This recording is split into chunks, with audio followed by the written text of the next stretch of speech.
A vida é bela, é só abrir a janela do coração. A vida é bela, a vida é bela, é só abrir a janela do coração. Olá, bem-vindos aos estudos do Livro dos Espíritos do Consolador de São José do Rio Preto. Vamos aproveitar ao máximo a oportunidade que estamos tendo de refletir, de aprender, de estudar o Livro dos Espíritos. É muito bom o aprendizado, né? Vamos fazer a nossa prece inicial, lembrando que a sintonia com Jesus alivia o coração. Senhor Jesus, Mestre querido, neste momento em que sentimos o envolvimento do Teu amor em nossos corações, nós queremos agradecer sempre a gratidão em primeiro lugar. Obrigado, Jesus, muito obrigado por todas as lições que estamos aprendendo aqui na Terra, por todas as experiências. Obrigado, inclusive, pelas dores, pelos dissabores que nos ajudam a aprender lições novas. Abençoe a nossa disposição em estudar, que possamos renovar a cada dia, Senhor, o nosso ânimo, a nossa fé e a boa vontade em sempre ajudar e colaborar com o bem. Que a Tua paz nos envolva sempre, que assim seja.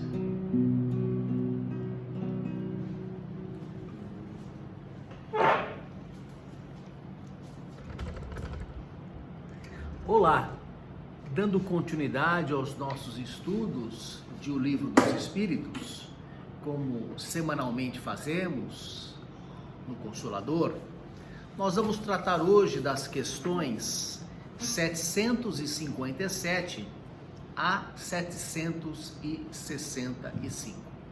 Nós estudamos as questões na ordem e vemos todos os tópicos. Alguns temas são um pouco, digamos assim, nos causam um pouco de surpresa e nos dá a impressão de que seriam assuntos talvez desatualizados, como os temas de hoje, que tratam do duelo e da pena de morte. Mas como nós vamos ver, se por vezes os temas parecem pouco nos ajudar, na verdade somos nós que estamos com dificuldades em compreendê-los, porque o Livro dos Espíritos sempre nos traz muitos ensinamentos. Então, para começar o estudo do tema duelo, eu vou ler a reportagem de capa do Diário de Notícias de Portugal. Diz o seguinte, a chamada: duelo realizado no Jockey Clube de Campo Grande. Confrontaram-se Antônio Beja da Silva, um republicano, vice-presidente da Câmara de Lisboa, e Antônio Centeno, um monárquico, diretor das Companhias Reunidas de Gás e Eletricidade, acusado de não cumprir um acordo sobre a subida do preço do gás e do aluguer dos contadores. Beja da Silva acabou por perder o duelo e faleceu por síncope cardíaca. Este é o relato do último duelo ocorrido em Portugal em 27 de dezembro de 1925. Portanto, há quase 100 anos. Isso então nos permite questionar se este tema seria atual, se esse tema seria importante, se justificaria nossas reflexões. É evidente que é um tema importante. Quando falarmos do duelo, lendo as questões de O Livro dos Espíritos, vamos pensar não naquele duelo antigo que as pessoas travavam com espadas, né? Mas vamos pensar nos duelos atuais, né? Vamos pensar na concorrência comercial. O que uma empresa faz com a outra para ganhar a concorrência. Eu me recordo certa feita, quando eu morava em Votuporanga, tínhamos lá 3 mercados grandes e abriu um representante da Coca-Cola. Este representante era um estabelecimento comercial que só vendia Coca-Cola. E supostamente, por ser um representante exclusivo da Coca-Cola, ele iria vender num preço mais abaixo. Mas não é que os 3 supermercados passaram a vender a Coca-Cola abaixo do preço de custo, até quebrar o representante da Coca-Cola? A empresa fechou. O representante da Coca-Cola não conseguia vender mais barato que os mercados, embora ele pagasse mais barato. Então, um tipo de conduta, né, com o objetivo de quebrar uma empresa. E a quebra, né, é a morte de uma pessoa jurídica. Nos dias atuais nós vemos com tristeza e pesar brigas de torcedores de equipes diferentes, né? Torcedores que aos grupos, né, se agridem, de vez em quando morre um ou outro, né, por causa dos seus times. Por mais que o esporte seja uma paixão, o esporte não deveria levar a este tipo de comportamento. Então as pessoas se matam, né, por bobagens. Poderíamos também falar das brigas, dos duelos das emissoras de televisão, né, abaixando o nível moral dos programas para ganhar a concorrência, para ter mais audiência que a emissora concorrente. E finalmente, um outro exemplo que nós trazemos à reflexão dos jogos virtuais, né, cujo objetivo é eliminar os adversários, né? Então a pessoa se utiliza de um videogame para acabar, para matar os oponentes. Então vamos às nossas questões. Como já antecipamos, a questão 757. E quando falarmos do duelo, imaginemos estes e outros exemplos que com certeza temos na nossa existência para encaixar na mensagem que o Livro dos Espíritos está nos trazendo. Então vamos começar na questão 757. O duelo pode ser considerado como um caso de legítima defesa? Não, é um homicídio, é um hábito absurdo, digno dos bárbaros. Com uma civilização mais avançada e mais moral, o homem compreenderá que o duelo é tão ridículo como os combates que se consideraram outrora como juízo de Deus. E aqui o texto faz uma referência, né, àquelas situações em que as pessoas combatiam, né, e aquele que morresse é porque Deus o queria, né? Então, absurdo do entendimento da humanidade naquela oportunidade, um entendimento limitado, né, pela imaturidade do homem, né? Então, imaginemos estes exemplos, aqui há pouco nos reportamos, de pessoas que, né, praticam a concorrência, enfim, e querem eliminar o seu oponente, qualquer que seja ele, né? Isto pode ser uma legítima defesa, quer dizer, eu preciso ser agressivo no meu empreendimento para poder ganhar o mercado. Será que eu preciso ser agressivo a ponto de prejudicar o meu concorrente? Será que o meu concorrente não é um companheiro, né, que está no mesmo ramo e não um inimigo? É isso que o texto quer que a gente reflita, que a gente pense, né? Então, eu tenho o direito de trabalhar pela minha empresa, pelo meu empreendimento, pelos meus objetivos. Agora, causar o mal para os outros, né, parece que foge um pouquinho, né, do nosso objetivo, do nosso propósito, né? Na questão seguinte, né, fala assim: e se o cidadão sabe que diante de um duelo ele vai perecer, ele vai perder a briga? Então, isso não seria considerado um homicídio? Aí a resposta que o livro nos oferece: então, é um suicídio. Ou você entra para matar ou entra para morrer. Está errado do mesmo jeito, porque Deus nos fez para a vida, para o amor, né?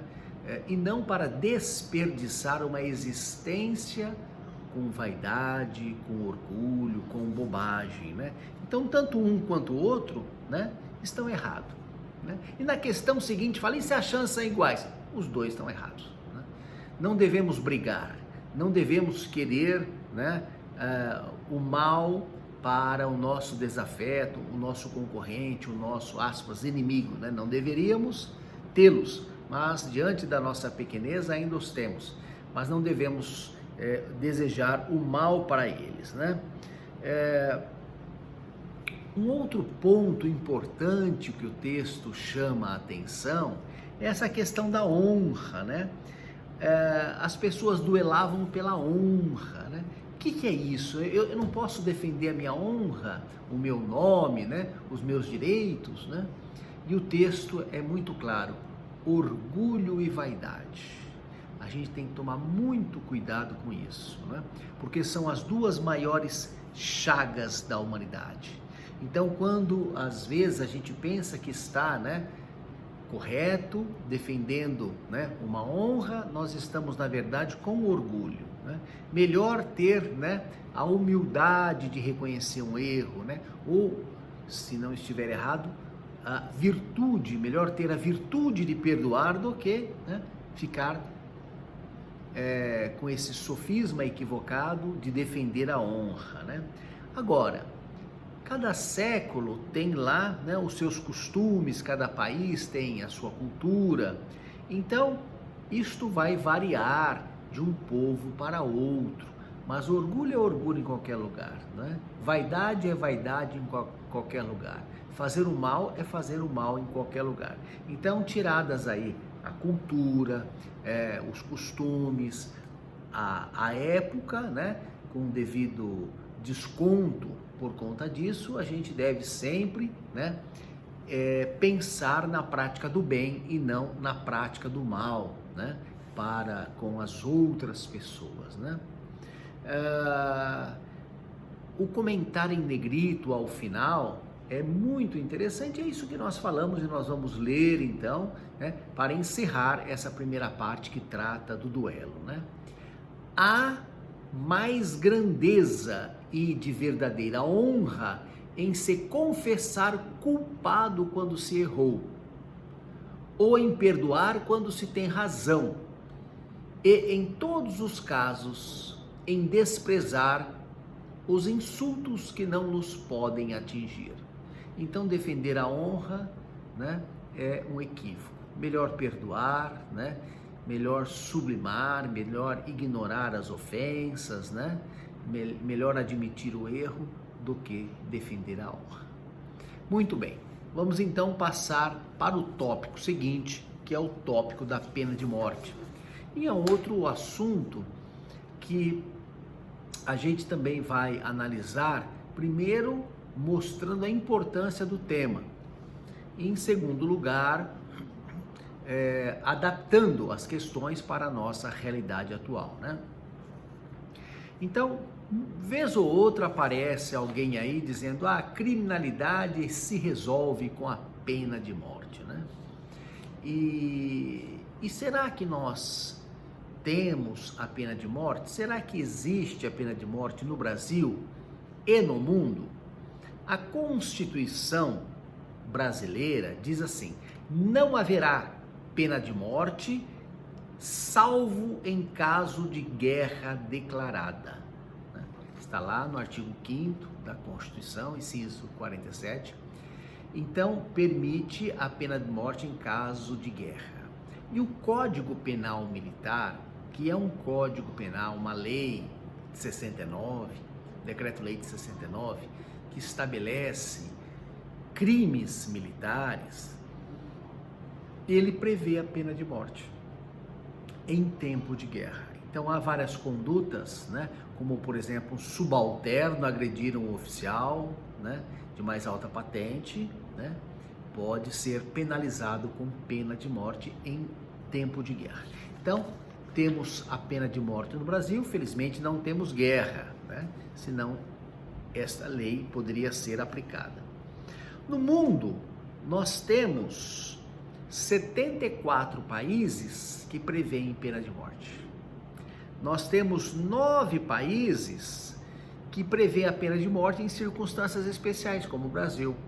Nós temos 20 e poucos, 24 países, salvo engano, que apesar da previsão da pena de morte não aplica. E nós temos cerca de 89 países que aboliram completamente a pena de morte. Estes números podem sofrer alguma variação se nós levarmos em conta aqueles países e cada estado tem a sua própria legislação, como acontece nos Estados Unidos.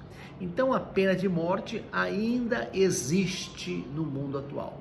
De vez em quando a gente ouve falar, né, de alguma execução nos países árabes. Por exemplo, na Arábia Saudita tivemos 82 execuções em 2011, é um número que eu pesquisei e encontrei, 82 execuções. A gente acha que é muito. Na China tem milhares de execução por ano, milhares. Enfim, tivemos o desconforto de acompanhar lá no ano de 2006 a execução, o enforcamento de Saddam Hussein. Foi em dezembro de 2006, alguém filmou com o celular e isso caiu, né, nas mídias sociais. Saddam Hussein abriu mão de colocar o capuz, né, leu a frase da profissão islâmica: não há outro Deus senão Alá e Maomé é seu profeta, e foi executado. Então a pena de morte é uma realidade no mundo atual. Todavia, considerando aqui para nós no Brasil que nós não a temos, graças à bondade de Deus, nós vamos imaginar o quê?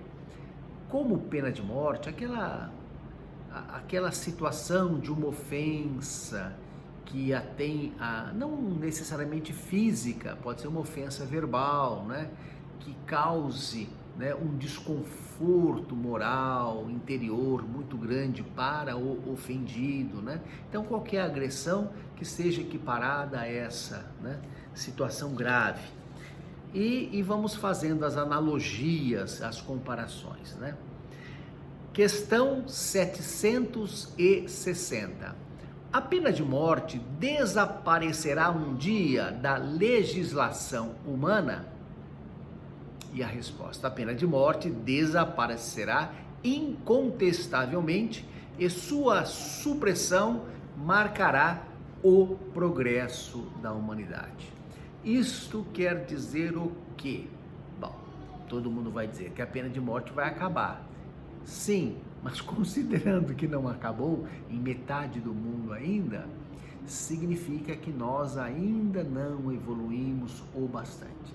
Significa que nós temos muito que evoluir. Significa que nós ainda estamos, né, muito atrasados. Mas, considerando, né, que metade dos países do mundo já, quase metade, mais ou menos, já aboliu a pena de morte, então tivemos um progresso, estamos caminhando, né? Estamos progredindo, isso é importante, porque a lei do progresso é lei de Deus e a lei do progresso é o nosso objetivo, né? Muito bem, questão 761. A lei de conservação dá ao homem o direito de preservar sua vida? Não usa ele esse direito quando suprime da sociedade um meio perigoso? Questão interessantíssima, né? Ora, o Saddam Hussein, ele tinha matado, né, centenas de pessoas. Então a pena de morte foi um caminho para impedir que ele matasse mais pessoas, né? Ele que foi um ditador lá no país por 26 anos, mais ou menos, né? Se não fosse retirado do poder, continuaria ditador e continuaria matando. Não é uma legítima defesa a pena de morte? Não, não é. O Livro dos Espíritos nos diz que há outros meios de impedir que essa agressão continue. Como, por exemplo, a prisão, né? A prisão impede que a pessoa pratique outros delitos, né? Então, não se justifica matar, né? Em hipótese alguma. E é preciso dar ao criminoso a porta do arrependimento, a possibilidade de ver, refletir e entender o seu erro e se arrepender. Para isso que nós estamos na Terra, para a evolução, e a evolução se faz com a compreensão do erro, o arrependimento e o resgate. Questão 762. Se a pena de morte for banida das sociedades civilizadas, não foi ela uma necessidade nas épocas menos avançadas? Quer dizer, será que no passado, quando o homem ainda era muito mais inferior do que hoje, será que ele não necessitava da pena de morte? E agora, o que vai nos responder o Livro dos Espíritos? Necessidade não é a palavra, né? O homem sempre crê que uma coisa é necessária quando ele não consegue fazer de uma maneira melhor, né? Limitação do homem, né? A agressão, a morte, né? Os suplícios, a tortura, né? Nunca foram necessárias. Nem quando, né, o homem era praticamente um animal incivilizado. Vamos imaginar um animal nos dias atuais. Você vai adestrar um animal. É muito mais razoável adestrá-lo com uma compensação. A gente vê nos circos o adestrador dando alguma coisa na boca do animal, né? É muito mais razoável adestrá-lo com este mimo, com esta motivação, do que com agressão, batendo. Nós nunca vimos ninguém adestrar nenhum animal batendo no animal. O animal fica mais agressivo, né? Então, no passado, né, o homem cometia muitos erros e precisava aprender, mas não era apanhando que ele ia aprender. Nos dias atuais, isso já está pacífico, de que a educação se faz com orientação, né? Os pais não batem mais nos filhos, né? Os professores, né, não tem mais a palmatória, né? Essa tal de palmatória eu nunca vi, né? Conheço só porque a minha esposa, Andréia, ela fala, né, que quando ela era na escola, quando era criança, muito tempo atrás, tinha palmatória, né? Já não é do meu tempo. Quando ela assistir esse vídeo, com certeza eu vou ficar sabendo, que ela vai vir no meu encalço na hora, né? Bom, vou gravar e vou fugir. Questão 763. A restrição dos casos em que se aplica a pena de morte é um índice de progresso da civilização? Então, nós dizíamos há pouco, né, que já há 89 países que aboliram completamente a pena de morte. Então isso é sinal de progresso, claro, já estamos caminhando, estamos evoluindo, né? Então, as carnificinas do passado, né? As torturas, as agressões, né? Isso eram coisas da limitação do homem, né? Do pequeno progresso do ser humano. Então isso está passando, graças a Deus, né? A tortura hoje, se existir, é uma exceção, né? Enquanto há pouco tempo atrás era regra, né? Nós vivenciamos no Brasil há pouco tempo, né? Um regime de exceção com torturas, com mortes, com desaparecimento de pessoas, né? Então isso já não existe mais. Então hoje a humanidade está brigando, lutando no bom sentido, está se empenhando para que as mulheres não sejam mais agredidas, né? Agredidas dentro de casa, para que as crianças não sejam mais estupradas dentro de casa. Este é o combate dos dias atuais, né? Já não combatemos torturas, prisões ilegais, desaparecimentos de pessoas praticados, né, por governos déspotas, né? Mas vamos adiante. Aí a questão 764 vem e pergunta: mas Jesus não falou quem com ferro fere, com ferro será ferido? Ou em outras versões, quem pela espada fizer perecer o inimigo, pela espada perecerá? E isto é o que estava no Antigo Testamento, chamado Lei do Talião, olho por olho, dente por dente, que justificou na antiguidade absurdos, né? Quem estuda, por exemplo, as penas no direito penal, vai ver, né, que existiam penas do tipo assim: o meu vizinho matou o meu filho, então eu tenho o direito de matar o filho dele, né? Mas isso é história, isso é passado, isso está superado, né? A lei do talião é lei de causa e efeito, é lei de Deus. Quem por ferro fere, por ferro será ferido, por ordem de Deus, pela lei de causa e efeito. Não somos nós os titulares, os competentes para condenar ninguém e muito menos executar. Sabemos que a lei de causa e efeito é infalível, colhemos aquilo que nós plantamos, né? E nós vamos nos sujeitar a tudo de errado que fizermos, mas é a lei de Deus, não somos nós, né, as autoridades que vão castigar, né, aqueles que erraram. As coisas acontecem naturalmente, né, conforme a lei de Deus. Então a pena do talião é a justiça divina, né, que Deus que aplica e não nós, né? A nós cabe, né, perdoar os nossos inimigos, como Jesus nos ensinou, né? Perdoar, como nós pedimos perdão, assim como perdoamos os nossos ofensores. Esta é a nossa parte, perdoar, né? E não executar o inimigo, agredir o inimigo, né? Porque ele fez algo errado, né? Isto é tomar a posição de Deus na prática da justiça, né? É não compreender a mensagem de Jesus. Aquela passagem da mulher adúltera, né? Jesus falou exatamente isso, né? A mulher estava errada, né? Ela iria sofrer as consequências, mas não eram aqueles homens ali que iriam, né, condená-la e executá-la. Ela seria responsabilizada por sua conduta no momento oportuno, conforme a lei de Deus entendesse, né? Então, fica aí a mensagem do Livro dos Espíritos, das questões 757 a 765, para quem quiser ler, né?